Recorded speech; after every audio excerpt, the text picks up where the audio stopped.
Hello friends, இன்றைக்கி நம்ம சேனலில் என்ன பார்க்க போகிறோன்னா ஒரு முக்கியமான ஜோதிட தாள்களை தான் இந்த வீடியோவில் பார்க்க போகிறோம். ஆக்சுவலி ஜனவரி மாதம் இப்போ நடந்துகிட்ருக்கு. ஜனவரியுடைய 12ஆம் தேதிக்கு பிறகு பயங்கரமான கிரக மாற்றங்கள் ஏற்படும். அது மட்டும் இல்லாமல் கிரகங்கள் ஒன்றோடு ஒன்று நிறைய சேரப்போகுது. அதனால் ஒவ்வொரு ராசிக்காரங்களுக்கும் இனி பெரிய பெரிய சம்பவங்கள்லாம் நடக்க போகுது. அது இனி யாராலையும் தடுக்க முடியாது. கிரகங்கள் அப்படி அமைந்திருக்கிறதுனால அது நடந்தே தீரும். ஸோ அதை பற்றிய சுவாரஸ்யமான ஜோதிட தாள்களை தான் இந்த வீடியோவில் மகர ராசிக்காரங்களுக்கு பார்க்க போகிறோம். மகரம் ராசியில் பிறந்தவங்க உங்கள் நட்சத்திரத்துக்கு ஏற்ப என்ன மாதிரி தாக்கம் ஏற்படும், அதை எப்படி சமாளிக்கணும் அப்படிங்கிறத இந்த வீடியோவில் தெரிஞ்சுக்குங்க. அதெல்லாம் தெரிஞ்சு அதற்கேற்ப நடந்து பயன் பெறுங்க. அதே போல் இன்னும் சில நாட்களில் தை மாதமானது பிறக்க இருக்கு. தை பிறந்தா வழி பிறக்கும் அப்படிங்கிற பழமொழி நம்ம எல்லாருக்குமே தெரியும். அந்த பழமொழிக்கேற்ப தை பிறக்கும்போது அந்த தையை வரவேற்கக்கூடிய விதமாக ஆன்மீக ரீதியாக சில பரிகாரங்களும் செய்யணும். அது என்ன பரிகாரம் அப்படிங்கிறதையும் சொல்ல போகிறேன். ஸோ இந்த ஒரு வீடியோவில் ஆன்மீக பரிகாரத்தையும் பலன்களையும் மகர ராசிக்காரங்க நீங்கள் தெரிஞ்சு பயன் பெறலாம். ஸோ மகர ராசிக்காரங்க இந்த ஒரு வீடியோவை அதனால் ஃபுல்லாக பாருங்கள். அப்போ தான் உங்களுக்கான பலனை முழுசாக தெரிஞ்சு பலனடைய முடியும். ஃபஸ்ட்டு உங்களுக்கு கிரகநிலை எப்படி அமைஞ்சிருக்கு அப்படிங்கிறத சொல்லிடுறேன். கிரகநிலை எப்படி அமைஞ்சிருக்கு அப்படிங்கிறத விவரமாக தெரிஞ்சுக்குங்க. அதுக்கப்புறமேட்டு உங்களுக்கான ஆன்மீக ரீதியான பரிகாரங்களை அப்புறம் பலன்களை இந்த வீடியோவில் தொடர்ந்து பார்க்கலாம். மகர ராசிக்காரங்க உத்திராடம் 2, 3, 4 பாதங்கள், திருவோணம், அவிட்ட 1, 2 பாதங்களில் பிறந்தவங்களுக்கு நான் சொல்லக்கூடிய கணிப்பு கரெக்டாக இருக்கும். ஸோ மகர ராசி இந்த நட்சத்திரத்தில் பிறந்தவங்க வீடியோவை ஃபுல்லாக பாருங்கள். ஃபஸ்ட்டு கிரகநிலை பார்த்துடலாமா வாங்க. தனவாக்கு குடும்பஸ்தானத்தில் சனி ராகு, பஞ்சமஸ்தானத்தில் சந்திரன், ரணருண ரேகஸ்தானத்தில் குரு வகரத்தோடு, அஷ்டமஸ்தானத்தில் கேது, ஐனசைன போகஸ்தானத்தில் சூரிய புதன் சுக்கிரன் செவ்வாய். இந்த மாதிரி தான் கிரகநிலைகள் உங்களுக்கு அமைஞ்சிருக்கு. ஸோ இதனோட அடிப்படையில் தான் உங்களுக்கு பலன்களே குறிப்பிடப்பட்டிருக்கு. ஸோ என்ன பலன்கள் அப்படிங்கிறத வாங்க பார்க்கலாம்.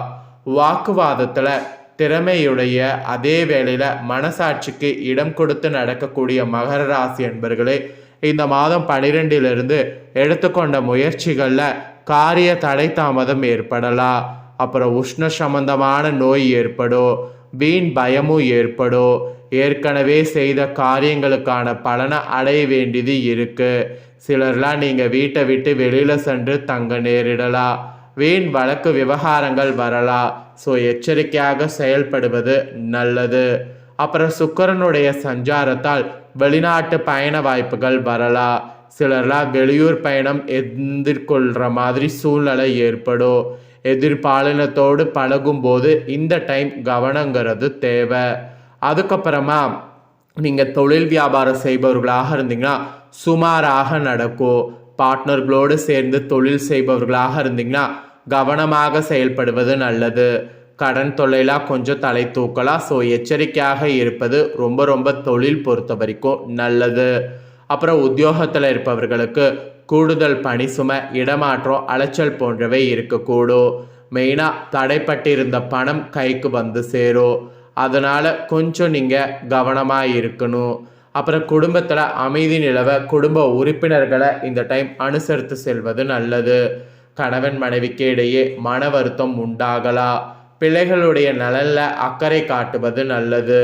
வாகனங்களில் செல்லும் போது கவனம் தேவை, இல்லைனா அதில் உங்களுக்கு பெரிய இழப்பு வரும். அப்புறம் பெண்களுக்கு கூட எதிலும் தேவையற்ற வீண் மனக்கவலை உண்டாகும். பயணங்கள் செல்ல வாய்ப்புகள் நேரிடும். கடன் விஷயங்கள்லேயும் கவனம் தேவை. கவனம் இல்லைன்னு வச்சுக்கோங்களேன், உங்களுக்கு தான் நஷ்டம் வரும். அப்புறம் கலைத்துறையை சேர்ந்தவர்களுக்கு யோகக்காரகன் சுக்கிரன் ராசிநாதன் சனிக்கு கேந்திரம் பெறுவதால் எதையும் சாதிக்கக்கூடிய திறமையானது அதிகமாகும். நினைத்த காரியத்தை நினைத்தபடி நடத்தி முடிக்க முயற்சிகளை மேற்கொள்ளணும். அதுதான் உங்களுக்கு சக்ஸஸ் ஆகும். புதிய நபர்கள் அறிமுகம் கிடைப்பதோடு அவர்களால் நன்மையும் உண்டாகும். சிறு பிரச்சனைகள் ஏற்பட்டு நீங்கும். நண்பர்கள் மூலம் நடக்க வேண்டிய காரியங்களில் தாமதம் ஏற்படலாம். அதனால் பொறுத்திருக்கணும். அப்புறம் அரசியல் துறையில் இருக்கிறவங்களுக்கு மனம் வருந்துபடியான சூழ்நிலை ஏற்படும். மேலிடம் நீங்கள் சொல்வதை காதுல வாங்காதோர் போல் இருப்பார்கள். எனவே எல்லாரையுமே அனுசரித்து செல்வதால் நன்மை உண்டாகும். பழைய பாக்கிகளை வசூல் செய்வதில் வேகமானது இருக்கணும்.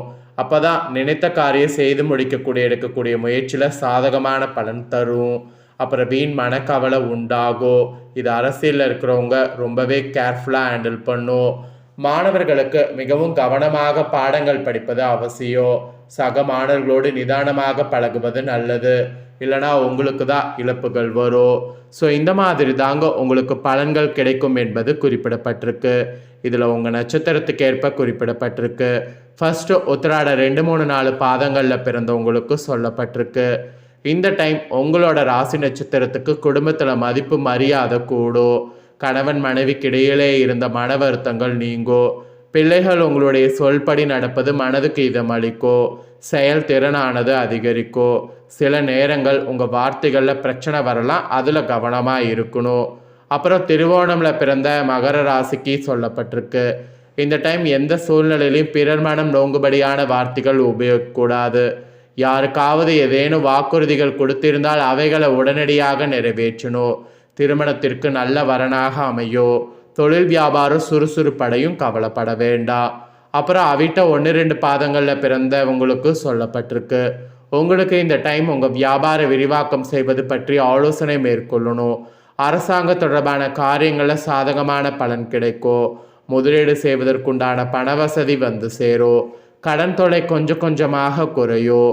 கூட்டு தொழில் செய்பவர்கள் உங்கள் பங்காளிகளிடம் பரிவோடு நடந்து கொண்டீங்கன்னா வெற்றி உங்களுக்கு. உங்கள் நட்சத்திரத்துக்கு ஏற்பவும் எப்படி இருக்கணும் அப்படிங்கிறத சொல்லியிருக்க. அப்புறம் பரிகாரமாக இந்த டைம் பண்ண வேண்டியது ஆஞ்சரை வணங்கி வரணும். அதனால் எல்லா நன்மைகளும் உண்டாகும். மனக்குழப்பம் நீங்கி தைரியம் உண்டாகும். இனி அதிர்ஷ்டக்கிழமை உங்களுக்கு பார்த்தீங்கன்னா திங்கள், புதன், வெள்ளி. சந்திராஷ்டம தினம் இல்லை. அதிர்ஷ்ட தினம் பார்த்தீங்கன்னு வச்சுக்கோங்களேன் 28, 29. ஸோ உங்களுக்கான பலன்கள் இதுதாங்க குறிப்பிடப்பட்டிருக்கு. இதற்கேற்ப நடந்து பயன் பெறுங்க. இப்போ நெக்ஸ்ட்டு தை மாதத்தில் ஒரு முக்கியமான பரிகாரம் வந்து செய்யணும். தை பிறக்கும் போதே உங்களுக்கு வழி பிறக்க இந்த பரிகாரம் நீங்கள் செய்யணும். இந்த பரிகாரத்தை மகர ராசிக்காரங்க எந்த அளவுக்கு முழு நம்பிக்கையோடு செய்கிறீங்களோ அந்த அளவுக்கு இந்த தை உங்களுக்கு நல்லதை செய்ய ஆரம்பிக்கும். தை பிறந்தா வழி பிறக்கும் அப்படிங்கிற பழமொழிக்கு ஏற்பதான் இந்த பரிகாரம் நீங்கள் செய்ய போகிறீங்க. ஸோ இந்த பரிகாரம் என்ன, இதை எப்படி செய்யணும் அப்படிங்கிற ஆன்மீக விஷயத்தை உங்களுக்கு சொல்கிறேன். வாங்க அதை இந்த வீடியோவில் தெரிஞ்சுக்குவீங்க. தெரிஞ்சு அதற்கேற்ப நடந்து பரிகாரத்தினால பயனும் பெறுவீங்க. சரி வாங்க என்ன செய்யணுங்கிறத பார்க்கலாம். சூரிய பகவான் தனுசு ராசியிலிருந்து மகர ராசிக்கு பிரவேசிக்கக்கூடிய முதல் தினம்தான் தமிழர்கள் திருநாளான தை மாதத்தின் முதல் நாளாக கருதப்படுது. இந்த தை மாதம் சுபகாரியங்கள் அனைத்துமே செய்வதற்கு ஏற்ற ஒரு மாதமாக திகழ்கிறது. ஆன்மீக ரீதியான சில செயல்களை செய்வதற்கு மிக சிறந்த மாதமாக தை மாதம் திகழ்கிறது. இந்த வகையில் சுபதினங்களான பொங்கல் மற்றும் அதனை தொடர்ந்து தினங்களில் நம்ம செய்ய வேண்டிய சில தாந்திரிக பரிகாரங்கள் என்ன என்பது குறித்தும் அதனால் ஏற்படக்கூடிய நன்மைகள் என்ன என்பதையும் இந்த வீடியோவில் சொல்ல போகிறேன். ஆக்சுவலி தமிழ்நாட்டில் போகி, பொங்கல் திருநாள், மாட்டு பொங்கல், காணும் பொங்கல் தினங்கள் என 4 தினங்களும் சுப தினங்களாகவே கருதப்படுகிறது. ஸோ இந்த தை மாதத்தில் சுப காரியங்களுக்கான முயற்சிகளை மேற்கொள்ள நினைக்கக்கூடிய ராசிக்காரங்க இந்த 4 தினங்களில் அதற்கான முயற்சிகளை மேற்கொள்ளலாம். மெயினாக இந்த தினங்கள் அன்னதானம், ஆடைதானம் போன்றவற்றை செய்வது சிறப்பான பலன்களை கொடுக்க வல்லதாக இருக்குது. அப்புறம் வடமொழியில் மகர சங்கராந்தி என அழைக்கப்படக்கூடிய தை மாதம் முதல் தேதியில் தமிழ்நாட்டில் பொங்கல் விழா கொண்டாடப்படும். இந்த பொங்கல் தினத்தில் சில ஆன்மீக பரிகாரங்கள் செய்வதால் இந்த வருடம் முழுவதும் உங்களுக்கு நன்மையான பலன்கள் கிடைக்கும். ஒருவேளை பொங்கல் தினத்தில் இந்த பரிகாரங்களை செய்ய முடியாவிட்டாலும் அதற்கு அடுத்து வரக்கூடிய மாட்டு பொங்கல், காணும் பொங்கல் தினங்களில் இந்த பரிகாரங்கள் செய்வதால் நன்மையான பலன் நிச்சயம் உங்கள் ராசிக்கு உண்டாகும். தை திருநாள் உழவர்கள் மற்றும் ஒட்டுமொத்த உலகத்திற்கே நன்மை பயக்கக்கூடிய சூரிய பகவானுக்கு நன்றி தெரிவிக்கக்கூடிய ஒரு திருவிழாவாக இருக்குது. இத்தகைய சிறப்புமிக்க பொங்கல் தினம் மற்றும் அதை தொடர்ந்து வரக்கூடிய மாட்டு பொங்கல், காணும் பொங்கல் தினங்களில் அதிகாலையில் எழுந்து குளித்து முடித்துவிட்டு சூரியன் உதிக்கின்ற போது சூரிய ஒளி நம் மீது படும் வகையில் அமர்ந்து சிறிது நேரம் தியானம் செய்வது நல்லது. இதனால் உங்கள் உடலில் தங்கியிருக்கக்கூடிய சூட்சுமமான எதிர்மறை ஆற்றல்கள் நீங்கி தோஷங்கள் கலைந்து உடல் மற்றும் மன ரீதியான ஆரோக்கியம் மேம்பட உதவுது. அப்புறம் பொங்கலுக்கு மறுநாள் வரக்கூடிய மாட்டுப் பொங்கல் தினம் உழவர்களுக்கு உறுதுணையாக இருக்கக்கூடிய மாடுகளுக்கு நன்றி தெரிவிக்கக்கூடிய ஒரு தினமாக இருக்குது. ஸோ பசுமாட்டில் தேவர்கள் வாசம் செய்வதாக ஐதீகம். எனவே இந்த மாட்டுப் பொங்கல் தினத்தில் பசுமாடுகளுக்கு விருப்பமான உணவுகளை வழங்கி அவற்றின் ஆசிகளை பெறுவது நல்லது. அதுலேயும் குறிப்பாக அகத்திக்கீரை, அருகம்புல், வாழைப்பழங்கள் போன்றவற்றை பசுமாடுகளுக்கு உண்ண கொடுத்து அவற்றை தொட்டு வணங்குவதால் குலசாபங்கள், முற்பிறவி பாவ தோஷங்கள் போன்றவை நீங்கும். உங்கள் வீடுகளில் பசுமாடு இல்லைன்னா பக்கத்தில் இருக்கக்கூடிய இடத்துல பசுமாடு இருந்தால் அங்கே போய் கூட ட்ரை பண்ணுங்கள். ஆனால் பசுமாட்டுக்கு உணவு கொடுக்காம மட்டும் இருக்கக்கூடாது. இந்த மாதிரி ஆன்மீக பரிகாரம் செய்து தையை வரவேற்றிங்கன்னா இந்த தை உங்களுக்கு சிறப்பாக அமையும். இந்த தாள்களை உங்கள் ஃப்ரெண்ட்ஸ் ஃபேமிலிக்கும் ஷேர் பண்ணுங்கள், அவங்களும் பார்த்து பயன்பெறட்டும். இதே போல் புதிய தாள்களை தெரிந்து கொள்ள சேனலை சப்ஸ்கிரைப் பண்ணுங்கள், கூட பெல் பண்ண ப்ரெஸ் பண்ணுங்கள்.